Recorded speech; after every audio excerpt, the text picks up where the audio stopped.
আসসালামু আলাইকুম সবাইকে।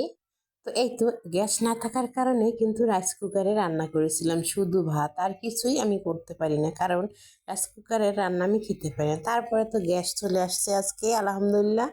আসার পরে দেখুন আমি কি কি রান্না করেছি। আসলে গ্যাস না থাকলে আমাদের যে কষ্ট, যারা আমরা লাইনের গ্যাস ব্যবহার করি তাদের, সকালে রুটি পরোটা কিন্তু করে ফেলেছিলাম এই গ্যাসেই। তারপরে তো ছোট মাছ ভাজি করেছি। আর কি করলাম সবই আপনাদের দেখিয়ে দিচ্ছি।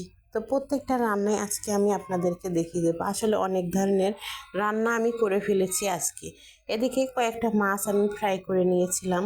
আসলে এরকম ফ্রাই করলে আমার ছেলে পছন্দ করে। তারপরে একটু পাতলা আমি ডাইল করে নিয়েছি, যাতে যেন খেতে একটু কষ্ট না হয়। আর তারপরে আর কি রান্না করছি লাস্ট ফিনিশিংয়ে দেখিয়ে দিচ্ছি। দেখুন এটা হচ্ছে ভাত। তো এই তো ভাতটা আমি রান্না করে নিয়েছি, পাতিল সহ নিয়ে দেখিয়ে দিলাম আপনাদেরকে। তো প্রত্যেকটা খাবার কিন্তু গ্যাসের জন্য হয়েছে।